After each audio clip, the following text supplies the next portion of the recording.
911. What's the address? 911. My wife. What's the matter? Tell me where you're at. She shot herself. Okay, take a deep breath for me. Take a deep breath. Come on. I need you to help here. Okay?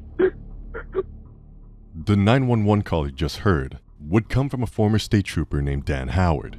As police would arrive at the residence, suspicion would start to fall on the former police officer. Authorities had previous run-ins with Dan, but when the true details of the case would come to light, it would leave a community shocked. Before revealing the details of this case, we would like to send our thoughts and condolences to the family and loved ones of Kendy Howard.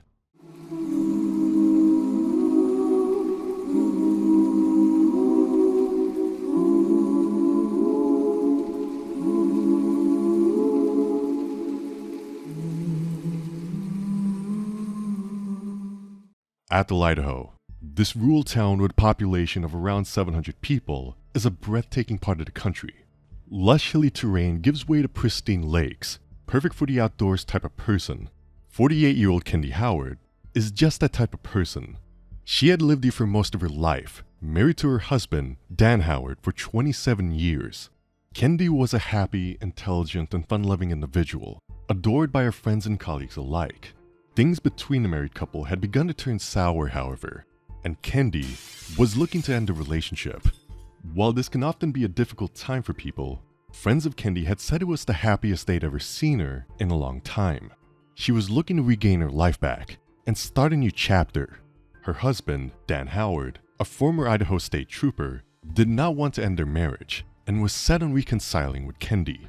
Kendy and Dan had 2 children, a son they had together, and a daughter that Kendy had had in a previous relationship. She was always there for her kids, and that had contributed to her staying in the relationship for so long. Dan was controlling and manipulative, however, and she had had enough. Kendy would eventually put in an offer on a house in Kootenai, Idaho, where she had planned to move in and begin a new life. She would also rekindle an old flame, as she would meet with Daniel Pardo, a guy she had dated in high school. The two would start a relationship and begin to plan a future together. The move to Kootenai was further set in stone when she would hand in resignation at a job that she had been at for over 2 decades. While Kendy was planning the next stages of her life, she was still living with her soon-to-be ex-husband, and things between them were at a breaking point. Kendy would ring Daniel Pardo one morning, but would say nothing, just leaving the phone active. Screaming and yelling would be heard over the phone, accompanied by some thuds. Concerned, Daniel Pardo would contact Kendy's parents, who would immediately call 911. Central Dispatch, this is... Yes. I had a call from my daughter, Kendy Howard. Okay. She called in a panic, and I know her husband just got home from Alaska, and they're getting a divorce, and it didn't sound very good out there. Tell me exactly what happened. We was in bed, and my wife just got a phone call from a friend, and here, I'll let you talk about. I got a call from a friend that she called him, and she's in a panic, and then hung up, and I've been trying to call her, and she won't answer. She's had trouble with him before. Dan Howard, you guys have been there before. Okay. Are you at that location now? No, I'm in.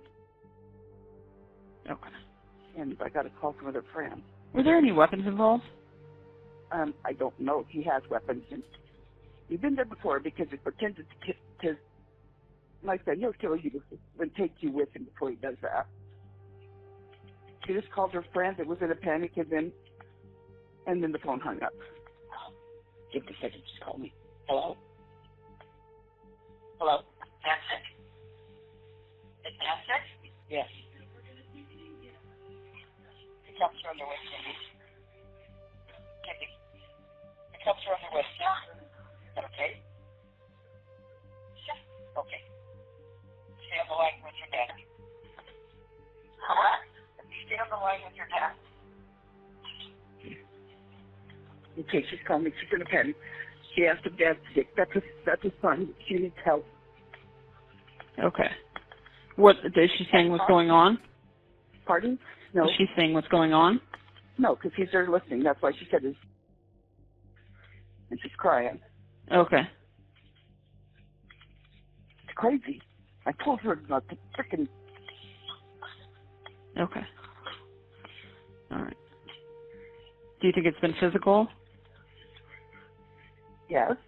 Okay. Yeah, you guys were there last summer because it tended to commit. Okay. Okay. Hold on just 1 second.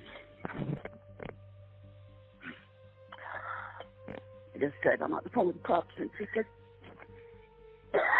Yeah. Is she saying anything? She's on the phone with her dad right now. Okay. Authorities would be sent to the Howard home, where they would find Kendy visibly distraught but unharmed. She would agree to pack a bag and leave with the police to stay at her parents' house.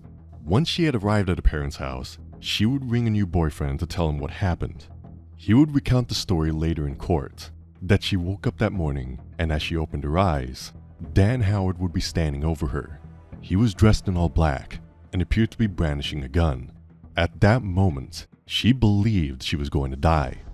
A day had passed since the incident, and Kendy would tell her parents she was heading back to the house. Her parents and Daniel would beg her not to go, but she insisted that she had to make sure the animals were fed and being looked after. She would also have an optometrist appointment she had to attend. Later that day is when the phone call would come in from Dan Howard, claiming Kendy had shot herself with a handgun while running a bath. Police who attended would capture the scene as it unfolded, with Dan appearing to be visibly distraught.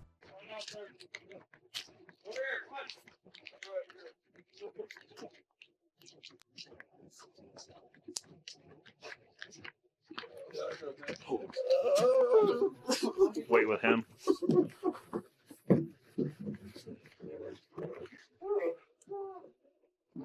You have gloves?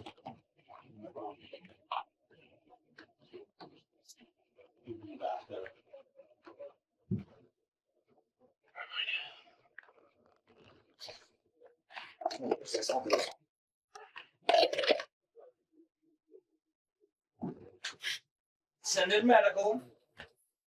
Got that? Yep. Central 20. See everything? No, no heartbeat. Lucidity? Not seeing anything. So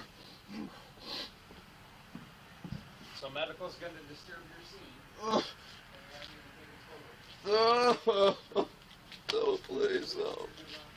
Hi, guys. Yeah. Huh? Yeah. I honestly haven't seen it. I know that she's...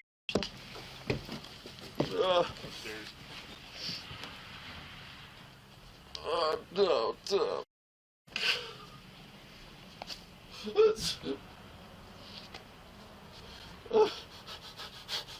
Please don't just tell me it's gonna go away. Hi, sir. Good, how are you? No, please,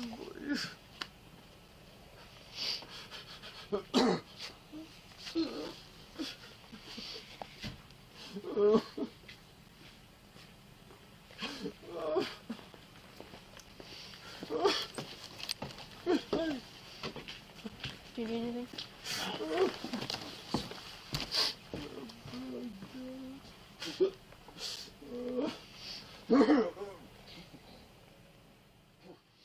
While there were a lot of noises coming from Dan, no tears were ever seen, and his emotion seemed to be fabricated.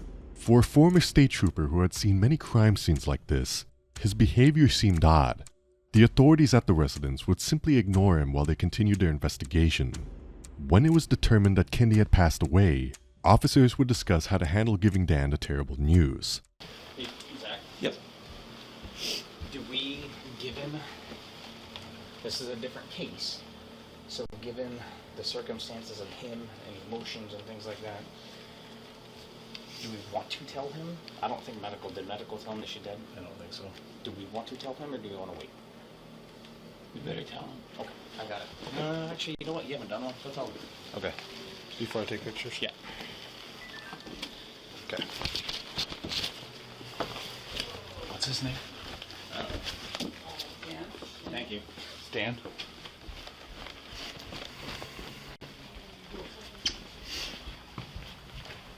Hey, Dan. Hey, Dan. Dan? Hey, Dan, I'm Deputy Wheeler.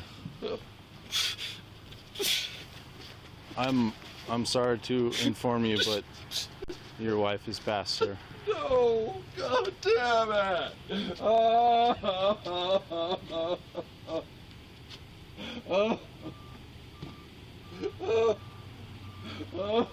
Hey, Dan? Hey, Dan? Is there anyone that we can call for you? Anyone that This can... kid devastate my... Oh my God. Is there anyone we can call to give you some support or anything like that? Any family that...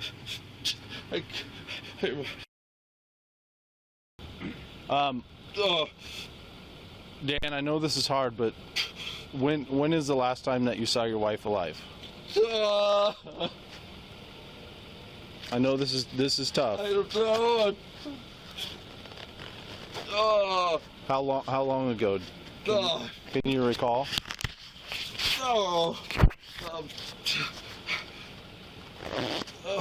What time is it? Did you call 911 when you heard the gunshot?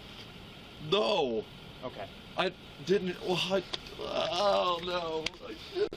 Well, help us out with the time frame, all right? I didn't think it was a gunshot. I was Okay. downstairs, Okay. TV going. It sounded like something hit the floor or something. I don't know. When was the last time you saw your wife before she went to go take a bath? Hour and a half. Hour and a half. 2 ago? Hour and a half? Okay. Okay. Hour and a half or something. I don't know. Okay. I really don't know. I'm out of it. It's about 11:15. Maybe 9:30. 9:30 or so? I think. Okay. I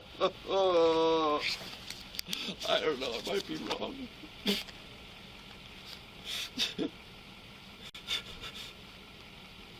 Oh my God. While Dan was playing the part of an upset husband, investigators were beginning to have doubts. This is not the first time they had dealt with Dan Howard, who had an interesting past. Years earlier, Dan Howard had found out that Kendy was having an affair with their neighbor Matthew Wood. Matthew had come over to the Howard residence for barbecues and some beers, and was considered a friend. He would now become the enemy, as Dan would exact revenge in a number of ways. In a report filed with the Kootenai Sheriff's Office, he would outline how Dan had pointed a gun at him and said he would scatter his brains all over the place. Many other instances of revenge acts were also noted in the report. Dan would constantly yell abuse at his neighbor, telling him to sell his house and move out immediately. It didn't end there. Dan would also follow him around in his patrol vehicle and would show up at his work one day to confront him. This altercation would end with Dan smashing Matthew's laptop. Matthew would eventually fear for his life so much he would move out of Idaho and move to Washington State. He would, however, file charges against Dan for the damage and harassment he had received. Dan Howard would be charged with aggravated assault, first-degree stalking, and malicious injury to property. While he wouldn't admit to all of these crimes, he would agree to pay Matthew a sum of money to finalize the case. As part of the case, a search warrant was carried out on Dan's house, where thousands of rounds of ammunition were found to have been stolen from the Idaho State Patrol. A Harley-Davidson motorcycle would also be found at the property with a fraudulent title, and he had also shot a white-tailed deer without a license. This, along with a stalking case against him from Matthew Wood, would bring about the downfall of his employment as a state trooper. He would ultimately be sentenced to 120 days of prison and 600 hours of community service for the fraudulent title on the motorcycle and the unlawful killing of the deer. That sentence would be suspended, but he would be given 3 years probation, and Dan Howard would find himself as a disgraced ex-state trooper. When officers would question Dan about his wife's death, he would try to paint her as an emotionally unstable person who talked about harming herself many times. Dan worked in Prudhoe Bay in Alaska, operating machinery, where he would do 3 weeks on and then 3 weeks off. He attributed this work schedule as the sole reason that their relationship had become strained. While Kendy had put up with a lot from Dan, her mind was made up this time about ending the relationship. Dan had said that she had become furious when they were discussing the divorce, after he suggested that the KMEI house should be included in the assets being split. She was adamant that she had put the offer in on the house alone, so it shouldn't be included. Dan would go on to tell investigators that as part of their discussion on the division of assets, she wanted one of the handguns. He would claim that she had asked him to remove it from the safe a few days prior to her death so she could take it. Sources close to Dan would indicate that he was not happy with handing over half of their assets to Kendy, worth an estimated $2 million. He had made comments that he didn't want her spending that money and enjoying herself with another man. This would give police a solid motive for the crime. While Dan was sitting there talking to investigators, his phone would ring. His stepdaughter had called, and the yelling from her was so loud that everyone in the room could hear it. She was claiming that he had killed her mother, and police would use this as a chance to confront Dan about it. Think you killed your wife?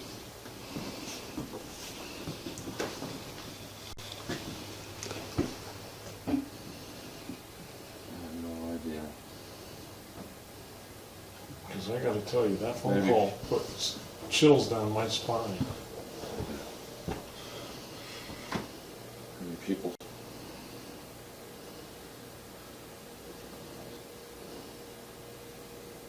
You did it, didn't you, Dan? No, I didn't. I didn't think so, but now, after listening to that, I think you did, didn't you? How the hell, she doesn't know. She wasn't here. She knows what, Well, what does she knows that there's a divorce going on. What does she know? She knows something. She wouldn't have reacted the way she did. Well, I don't know what it is.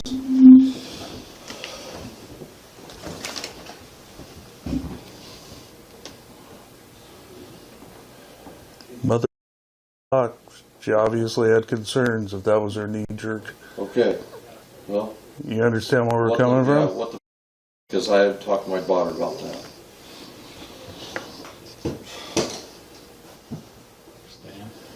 You think all you want. I think you did. No, I didn't. A medical examination of Kendy's body would be performed, and it was obvious that she had fought till the very end for her life.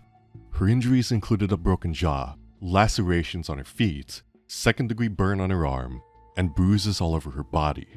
Prosecutors would assert that they believed Dan had put Kendy in a sleeper hold, which would render her unconscious, and would continue to hold until she stopped breathing. He would strip her clothes off and carry her to the bath and run the water. When the bathtub was near full, he would place the gun in her mouth and pull the trigger. The gun would be found at the crime scene in the bathtub with Kendy. Medical examiners would note that the trajectory of the bullet went downward, as opposed to the normal upward trajectory seen in self-inflicted cases.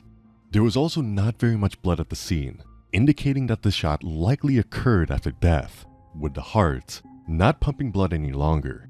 It would take an astonishing 2 years after Kendy's death until investigators would formally charge Dan Howard with her death. He was released pending his trial, and was later arrested at the Spokane International Airport, which he was banned from being within 2 miles of as part of his conditional release. In March of 2024, he would be sentenced for the death of Kendy and was found guilty of second-degree murder and domestic battery. I'm not that monster, I assure you, that people portrayed me to be. Kendy and I had 28 years together and raised a family, had mostly a good marriage and a good life.